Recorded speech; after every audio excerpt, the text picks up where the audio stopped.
Hallelujah. The mysteries of God.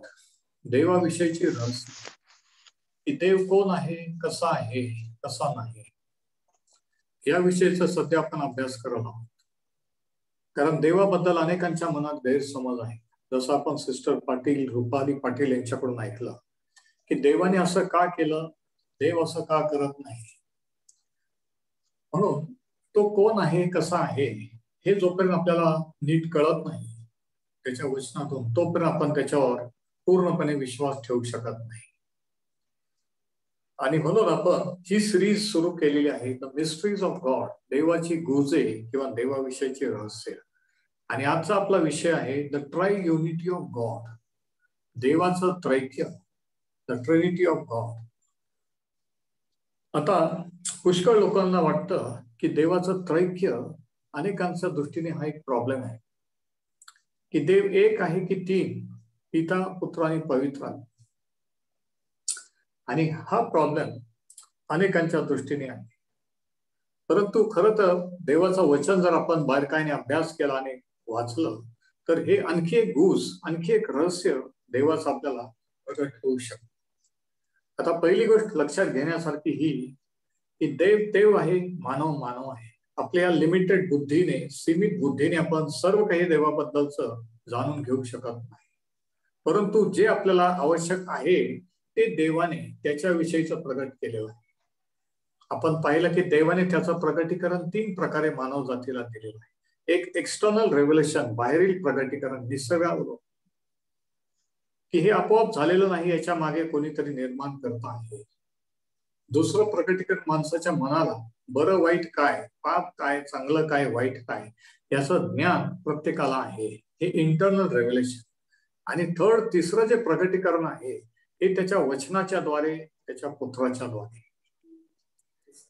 त्याचं वचन, लिखित शब्द, लिहिलेला शब्द, पवित्र शास्त्र आणि प्रभू येशू ख्रिस्त हा लिटरल किंवा वैयक्तिक शब्द, द पर्सनल वर्ड. तर ख्रिस्ती विश्वास, पवित्र शास्त्र असं शिकवतं की देव एक आहे. अनुवादाचा पुस्तकाचा 6वा अध्याय 4थं वचन, ड्यूटरॉनॉमी 6 आणि 4 याच्यामध्ये असं म्हटलेलं आहे की हे इस्रायलाई, परमेश्वर तुझा देव हा एक देव आहे. तर देव एक आहे हे प्रगटीकरण, हे सत्य देवाच्या वचनावर.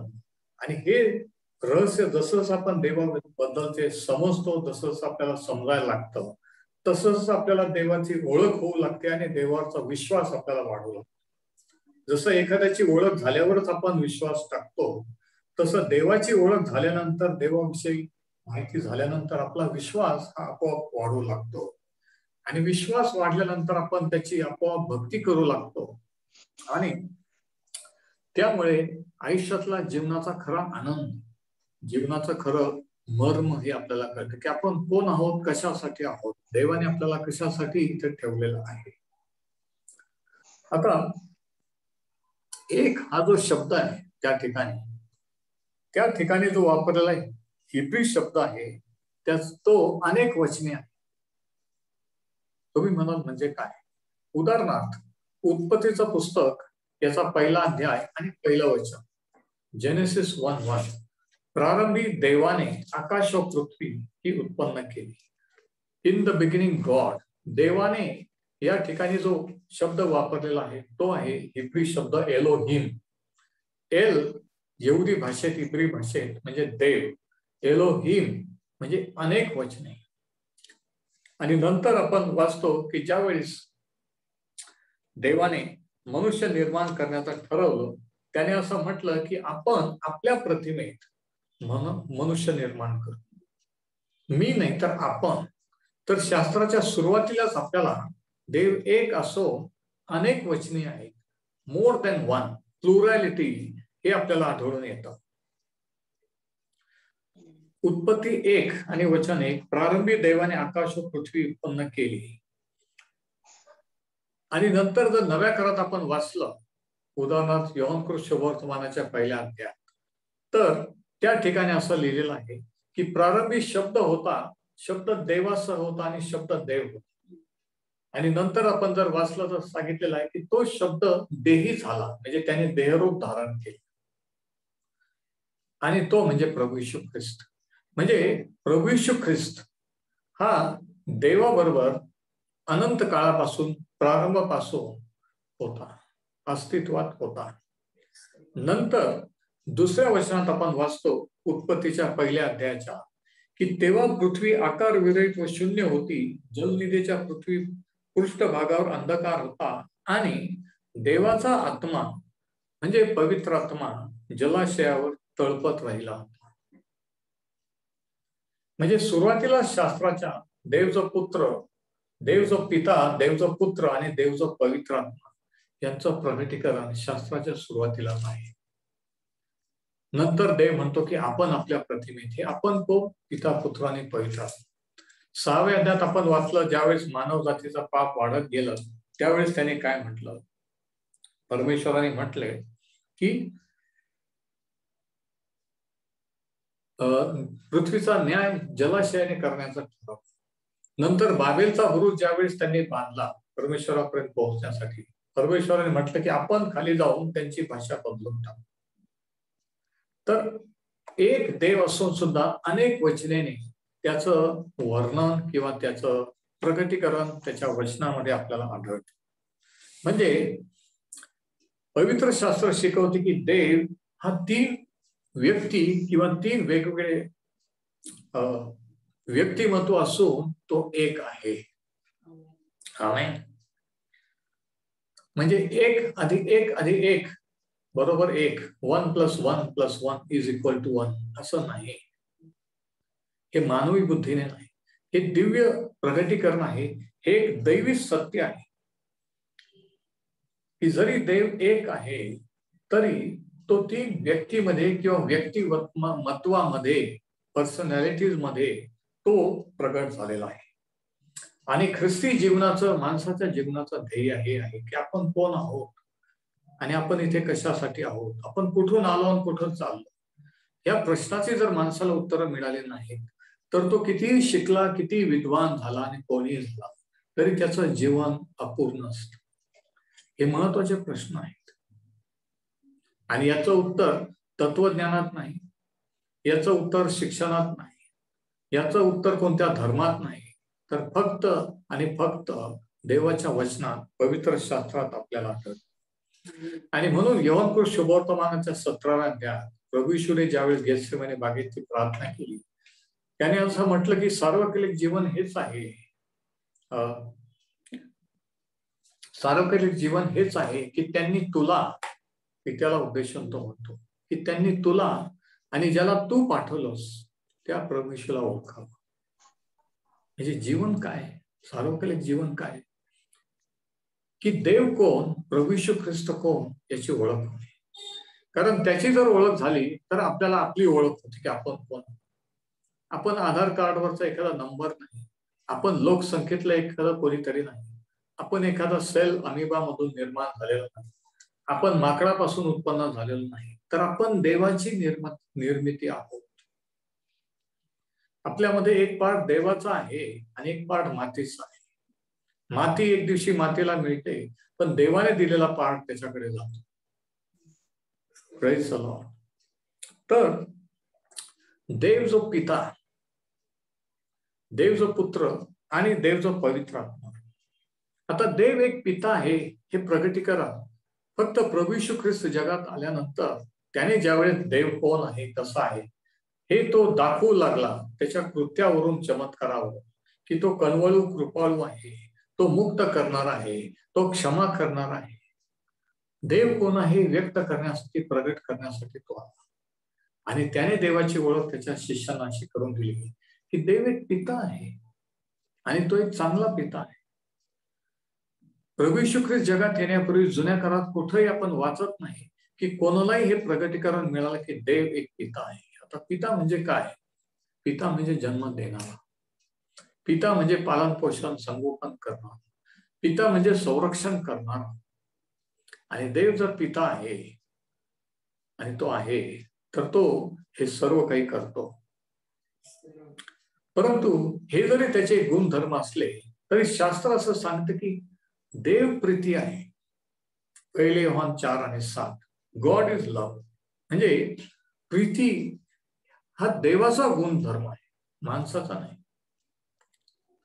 देवाचं नेचर किंवा देवाचा एक एक वैशिष्ट्य, एक गुणधर्म, ऍट्रिब्यूट की तो एक चांगला पिता आहे. तो जीवन देणार आहे, तो संगोपन करणार आहे, तो संरक्षण करणार आहे. नंतर ज्यावेळेस प्रभू येशू ख्रिस्त जगात आला, त्याने म्हटलं की देव पिता कोण हे पुत्राने प्रगट केल्याशिवाय कोणाला कळत नाही. आणि देव जो पुत्र म्हणजे प्रभू येशू ख्रिस्त कोण हे देव पित्याने प्रगट केल्याशिवाय कळत नाही. म्हणजे मानवी बुद्धीने आपण ह्या दैवी गोष्टी समजू शकत नाही. जेव्हा आपण इच्छा प्रदर्शित करतो आणि देव त्याच्या आत्म्याने प्रगतीकरण होतो, त्यावेळेस आपल्याला या गोष्टी समजतात. म्हणून शास्त्र सांगते की नैसर्गिक मनुष्याला आध्यात्मिक गोष्टी, दैहिक मनुष्याला आत्मिक गोष्टी मूर्खपणाच्या वाटतात, त्या त्याला कळत नाही. आता हे झालं देव जो पित्याबद्दल. आता देव जो पुत्र, योहान 1:1 मध्ये मी तुम्हाला सांगितलं की देव जो पुत्र हा प्रारंभापासून प्रारंभी शब्द होता, शब्द देवासह होता आणि शब्द देव होता. म्हणजे देव जो पुत्र सुद्धा देव आहे, तो देवाच्या बरोबरीचा आहे. एकदा फिलिपाने त्याला विचारलं एका शिष्याने की आम्हाला पिता दाखव, आणि त्याने सांगितलं की इतके दिवस मी तुमच्याबरोबर असतो.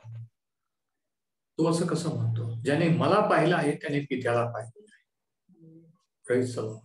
कलोसेकरास पत्राचा 1 अध्याय आणि वचन 15 या ठिकाणी कलोसेकरांना लिहिताना पौल काय लिहितो बघा. कोलोसियन्स 1:15 या ठिकाणी पौल असं लिहितो, तो म्हणजे प्रभू येशू अदृश्य देवाची प्रतिमा आहे. म्हणजे देव अदृश्य आहे. शास्त्र सांगत की देवाला कोणी कधीही पाहिलेलं नाही, तो अदृश्य आहे. प्रभू येशूने सांगितलं की देव आत्मा आहे. योहान 4:24 गॉड इज स्पिरिट. तर या ठिकाणी पौल लिहितो की तो म्हणजे प्रभू येशू अदृश्य देवाची प्रतिमा आहे. He is the image of the invisible God. Means God is invisible, but Jesus is the image, the visible form of God. तो सर्व उत्पत्ती ज्येष्ठ आहे. म्हणजे उत्पत्ती झाली त्याच्या पूर्वीपासूनच तो आहे. काही जणांना असं वाटतं की प्रभू येशू ख्रिस्त बाळ म्हणून जगात जन्माला, तो लहानचा मोठा झाला, वधस्तंभावर गेला, तिसऱ्या दिवशी पुन्हा उठला, स्वर्गात गेला आणि देव झाला. तसं नाही. तो जगात येण्यापूर्वी, बाळ म्हणून जन्म घेण्यापूर्वी तो अस्तित्वात होता. एक दिवशी त्याने शास्त्री आणि फरीसी जे त्याच्यापेक्षा वयस्कर होते त्यांना सांगितलं की अब्राम होता त्याच्यापूर्वी मी आहे. जेव्हा ते म्हटले की आम्ही अब्रामाचे संतान, आणि त्यांना ते खोटं वाटलं. अब्राम होता त्याच्यापूर्वी मी आहे. म्हणजे प्रभू येशूने देखील दावा केला की तो अनंत काळापासून आहे. आणि त्याने असं म्हटलं की मार्ग, सत्य व जीवन मीच आहे, माझ्याकडे आल्याशिवाय देवाकडे कोणाला जाता येत नाही. म्हणजे प्रभू येशू ख्रिस्त हाच एकमेव मार्ग आहे. दुसरं कोणताही मार्ग, कोणताही ऑप्शन नाही देवाकडे जाण्याचा. देवाकडे जाण्याचे अनेक मार्ग नाही, फक्त एकच मार्ग आहे, आणि तो मार्ग आहे प्रभू येशू ख्रिस्त. म्हणजे प्रभू येशू ख्रिस्ताकडे जर आपण आलो, प्रभू येशूवर जर आपण विश्वास ठेवला, आणि तो कोण आहे, कशासाठी जगात आला हे जर आपल्याला कळलं, आणि हे त्याच्या वचनावरून कळू शकतो, तर त्यावेळेस देव पिता कोण आहे हे समजतं.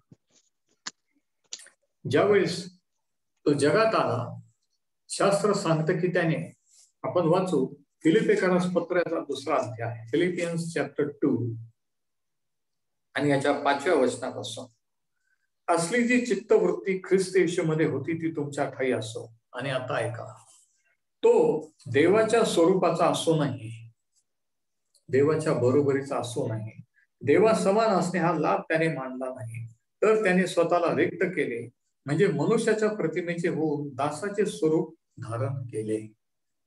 धारण केले, अंडरलाईन करा. म्हणजे धारण करण्यापूर्वी तो कुठेतरी होता, देव पित्यासह तो अस्तित्वात होता. पण एक दिवस असा आला की देवाच्या टाइम टेबल प्रमाणे, वेळापत्रक योजनेप्रमाणे त्याने मनुष्यरूप धारण केलं आणि तो जन्मला. आणि मनुष्य प्रकृतीचे असे हो, वचन 8 फिलिप्पी 2:8. आणि मनुष्य प्रकृतीचे असे प्रगट होऊन त्याने मरण, आणि तेही वधस्तंभावरचे मरण सोसले, येथपर्यंत आज्ञापालन करून त्याने स्वतःला लीन केले. म्हणून देवाने त्याला फारच उंच केले आणि सर्व नावांचे श्रेष्ठ नाव ते त्याला दिले.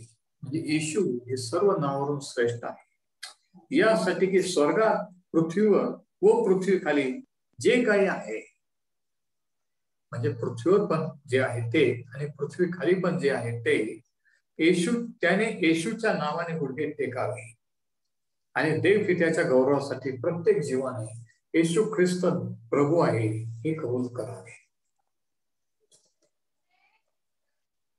देव जो पुत्र प्रभू येशू ख्रिस्त हा जगात येण्यापूर्वी देव पित्याबरोबर होता, तो अस्तित्वात होता.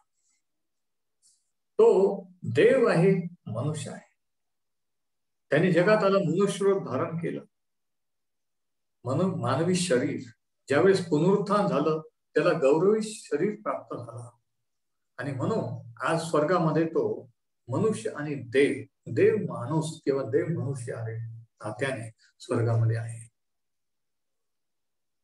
आणि शास्त्र सांगतं की जो कोणी असा विश्वास ठेवत नाही, जो कोणी येशू ख्रिस्त देह धारण करून आलेला नाही असं म्हणतो, तो ख्रिस्त विरोधी आहे. म्हणजे खरा ख्रिस्ती विश्वास हा आहे की येशू ख्रिस्त हा देह धारण करून आलेला देव आहे. तो कोणी थोर महात्मा नाही, संत नाही, तो कोणी देवाचा अवतार नाही, तर तो देव जो पुत्र आहे. हा विश्वास माणसाच्या आत्म्याचं तारण करतो. तर देव जो पिता, देव जो पुत्र आणि देव जो पवित्र आत्मा. आता मी तुम्हाला दाखवलं उत्पत्तीच्या पहिल्या अध्यायातून की दुसऱ्याच वचनात आपल्याला पवित्र आत्म्याची ओळख शास्त्रात करून देण्यात आली की पृथ्वी आकार विरहित व शून्य होती आणि देवाचा पवित्र आत्मा त्या पृष्ठभागावर तळपत होता. म्हणजे देवाचा पवित्र आत्मा सुद्धा पूर्वीपासून अनंत काळापासून अस्तित्वात होता. देव जो पिता, पुत्र आणि पवित्र हे अनंत काळापासून आहे. प्रभू येशू ख्रिस्त त्याच्या शिष्यांशी संभाषण करत असताना ज्यावेळेस स्वर्गात जाण्याची वेळ आली, वधस्तंभावर जाण्याची वेळ आली, त्याने त्यांना सांगितलं की मी जातो, माझं जाणं गरजेचं नाही. तर मी जर गेलो नाही तर तो कैवारी तुमच्याकडे येणार नाही. मी जाईन आणि तो कैवारी तुमच्याकडे पाठवेल. तो मी जे काही तुम्हाला शिकवलं ते तुम्हाला शिकवेल आणि तो सदोदित तुमच्या बरोबर नाही. आणि अशा रीतीने त्याने देव जो पवित्र आत्म्याची ओळख करून दिली.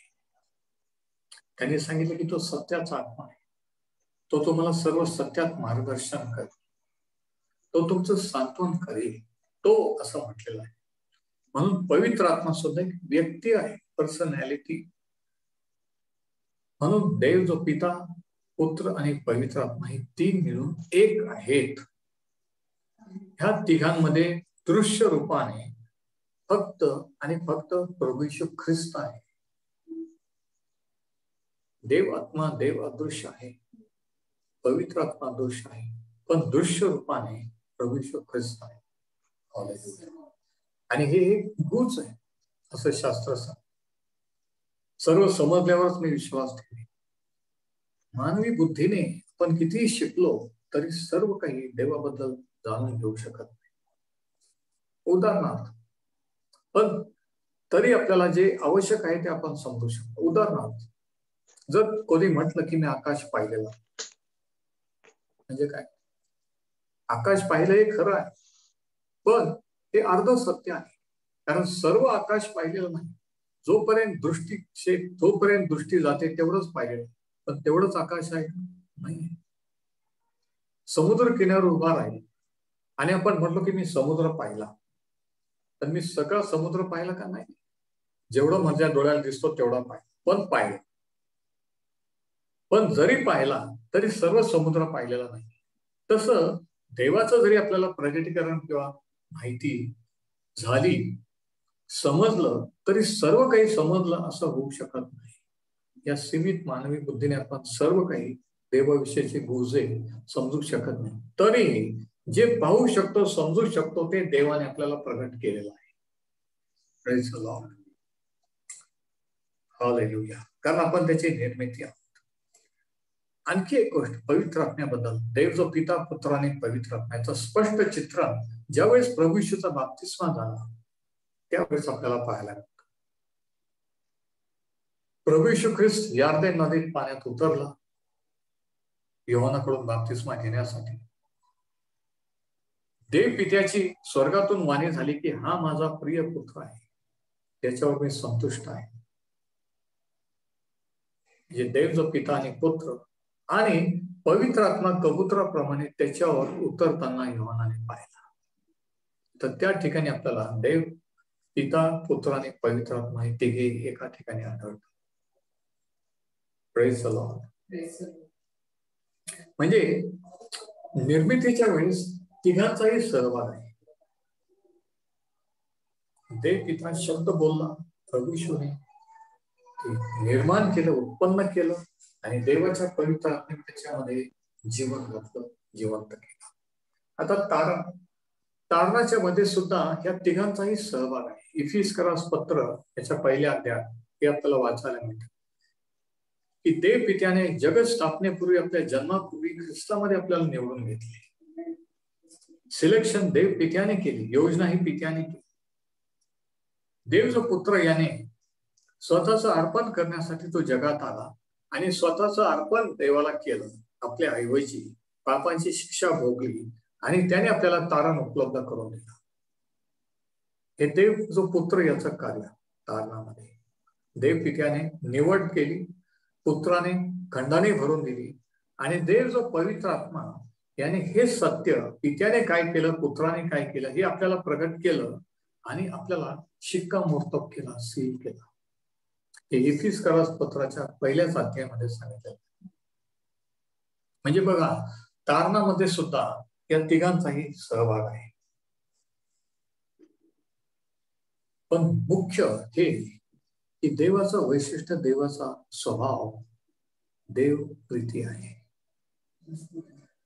देवाने ज्यावेळेस मनुष्य निर्माण केला, ज्यावेळेस मानवाने पाप केला, त्यावेळेस देवाने माणसाशी संबंध तोडला. देवाने त्या आदाम हवेला मारून टाकलं नाही, नष्ट केलं. नवीन आदाम हवा तयार केले नाही. तो करू शकला असता का? कारण देव प्रीती आहे. त्याने आदाम हवा आणि त्याच्या संततीचा म्हणजे मानव जातीचा परत स्वतःची समेट करण्याची योजना आखली. प्रभू येशूला त्याच्या पुत्राला जगात पाठवला आणि त्याच्याद्वारे आपला त्याच्याशी समेट केला. म्हणून शास्त्र सांगते की देव त्याच्या पुत्राच्या द्वारे जगाची समेट करीत होता आणि ही समेटाची सेवा त्याने आम्हाला दिली आहे. येशू ख्रिस्ताची सुवार्ता संदेश हा समेटाचा संदेश आहे की देवाने त्याच्या साईडने तुमच्या माझ्याशी समेट केलेला आहे प्रभू येशूच्या द्वारे, त्या वधस्तंभाच्या द्वारे. आता आपल्यावर आहे की आपण त्याच्यावर विश्वास ठेवून देवाशी समेट करायचं. त्याच्या साईडने, त्याच्या बाजूने जे करायचं ते त्याने केलेलं आहे. नुकतंच सिस्टर रूपा यांनी सांगितलं की ज्या वचनाने देव त्यांच्याशी बोलला त्यांच्या जीवनात कार्य झालं. योहान 3:16 देवाने जगावर एवढी प्रीती केली, विशिष्ट जाती धर्मियांच्या लोकांवर, इसरायल लोकांवर नाही, तर जगावर, म्हणजे जगातील सर्व राष्ट्रांवर, सर्व जाती धर्मियांच्या लोकांवर देवाने जगावर एवढी प्रीती केली की त्याने आपला एकुलता एक पुत्र दिला. म्हणजे प्रभू येशू ख्रिस्ताचं जगात येणं, मरण आणि पुनरुत्थान हे विशिष्ट जाती धर्मियांसाठी नाही आहे, तर सर्व जगासाठी आहे. त्याचं वधस्तंभावर अर्पण तुमच्यासाठी आहे. आज तुम्ही कोणत्याही जातीचे, देशाचे किंवा कोणी असाल, कारण परमेश्वर सर्व मानव जातीचा देव आहे. तो तुमचा आणि माझा निर्माण करता आहे. जरी आज तुम्ही त्याला ओळखत नसाल तरी सृष्टीचा आणि जगाचा निर्माण करता देव आहे. तर हे प्रभू येशू ख्रिस्ताने केलं आणि या कार्यासाठी देवाने त्याला पाठवलं. परंतु तेवढंच एक कारण नव्हतं. आपला त्याच्याशी समय झाल्यानंतर आपण देवावर प्रीती करावी आणि आपण देवाची भक्ती करावी, हा त्याचा उद्देश होता. आणि म्हणून सर्वात मोठी आज्ञा ही नाही की तुझी क्षमा झाली पाहिजे, तर तू आपला देव परमेश्वर याच्यावर संपूर्ण जीवाने संपूर्ण मनाने प्रीती कर. ही पहिली व मोठी आज्ञा आहे. म्हणजे देवाची इच्छा ही होती की तो जसा प्रीती आहे तसं त्याची प्रीती ज्यावेळेस आपल्याला अनुभवते तेव्हा आपण त्याच्यावर प्रीती करावी. आणि जेव्हा आपण प्रीती करतो आपोआप आपण त्याची भक्ती करू लागतो. आपोआप आपण पापापासून वाईटापासून दूर राहू. आणि म्हणून प्रभू येशूचा जगात येण्याचा उद्देश हा की आपली देवाबरोबर संगती व्हावी. योहानाचे पहिले पत्र त्याचा 4था अध्याय 1 जॉन चॅप्टर 4 आणि याच्या 7व्या वचनापासून आपण वाचू. प्रियजन हो, आपण एकमेकावर प्रीती करू, कारण प्रीती देवापासून आहे. जो कोणी प्रीती करीत नाही तो देवापासून, जो कोणी प्रीती करतो तो देवापासून जन्मला आहे. त्याच्यावर समजायचं कोण देवापासून जन्मलेला आहे, तारण झालेला आहे. जो प्रीती करतो व देवाला ओळखतो. जो प्रीती करीत नाही तो देवाला ओळखीत नाही, कारण देव प्रेम स्वरूप आहे किंवा देव प्रीती आहे. देवाने आपल्या एकुलत्या एका पुत्राला बघा कशासाठी पाठवलं, हे आणखी एक कारण. देवाने आपल्या एकुलत्या एक पुत्राला जगात पाठविले आहे यासाठी की पहिले योहान 4:9 आपण त्याच्याद्वारे जिवंत राहावे. यामध्ये देवाची प्रीती आपल्या ठाई प्रगट झाली. जेव्हा त्याची प्रीती, त्याच्या प्रीतीचा अनुभव येतो तेव्हाच त्याच्यानंतरच आपण एकमेकावर प्रीती करू शकतो. माझ्याजवळ जे नाही ते मी तुम्हाला देऊ शकत नाही, तुमच्याजवळ जे नाही ते मला देऊ शकत. माझ्याजवळ जर देवाची प्रीती असेल माझ्यामध्ये तर मी तुमच्यावर करेल आणि तुम्ही माझ्यावर करा. म्हणजे देव प्रीती आहे आणि आपण प्रीती करावी. प्रीती म्हणावी तर हीच वचन 10, आपण देवावर प्रीती केली असे नाही तर त्याने तुम्हाला प्रीती केली आणि स्वपुत्राला आपल्या पातकांचे प्रायश्चित्त म्हणून. म्हणजे उद्देश काय होता की आपण देवावर प्रीती करावी, आपला देवाशी संबंध व्हावा. आपण त्याची निर्मिती आहोत म्हणून आपण त्याच्यामध्ये आनंद करावा. आता सर्वात मोठा फरक ख्रिस्ती धर्मात किंवा ख्रिस्ती विश्वासात आणि इतर विश्वासामध्ये, ख्रिस्ती धर्मात आणि इतर धर्मामध्ये हा आहे की प्रत्येक धर्मामध्ये काही ना काही अर्पण आणायला सांगितलेले आहे आणि अर्पण आणलेले जातात, बळी केले जातात देवासाठी.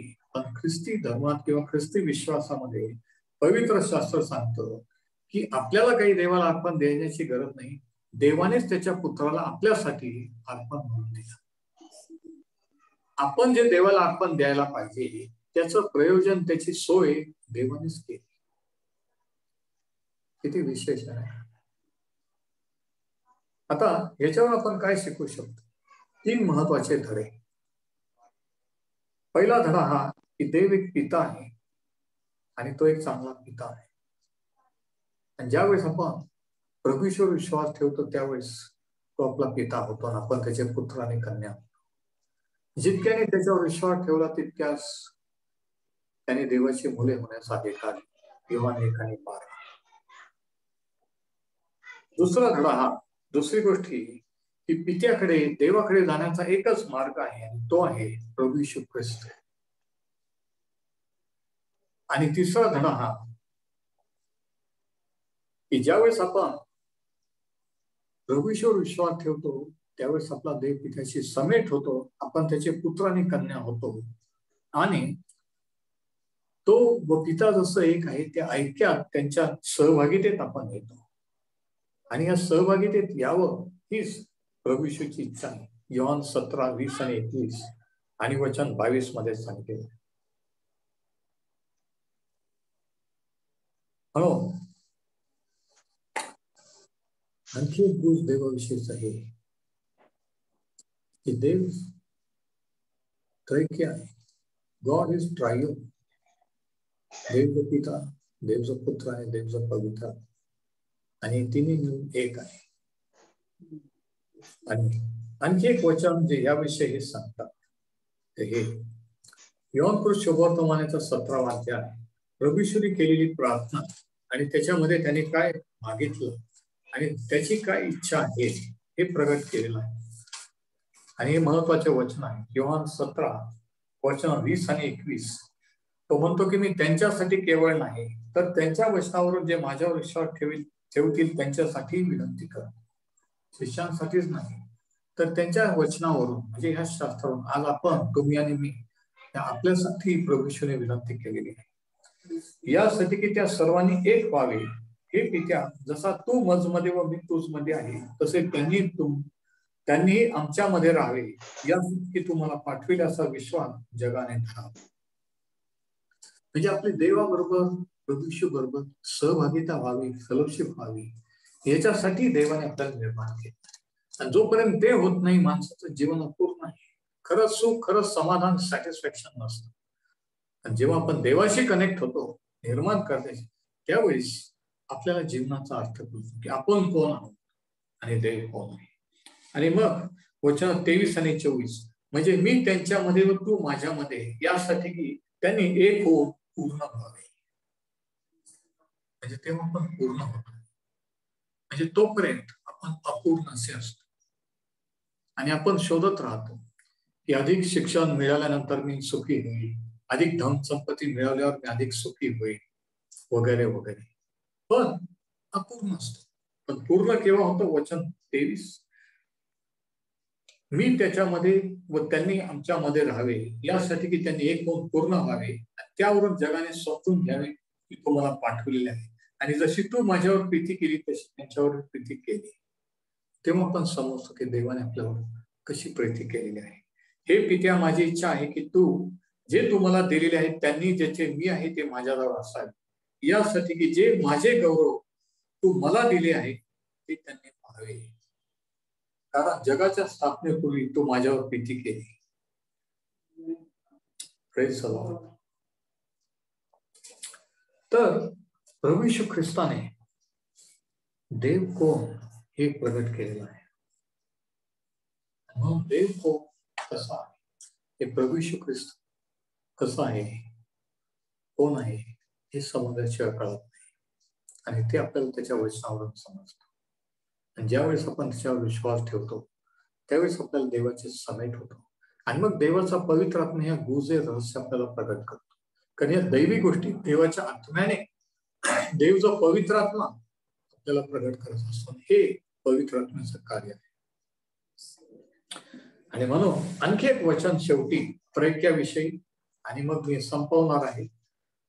करिन्थिकरा दुसरे पत्र, याचा शेवटचा अध्याय, शेवटचं वचन, 2 Corinthians 13:14, दुसरे करिन्थ 13 आणि वचन 14.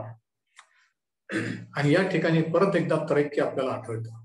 प्रभू येशू ख्रिस्ताची कृपा, देवाची प्रीती म्हणजे देव जो पिता याची प्रीती आणि पवित्र आत्म्याची सहभागिता तुम्हा सर्वांसह असो. परमेश्वर हे वचन आशीर्वादित करूया. आपण प्रार्थना करू.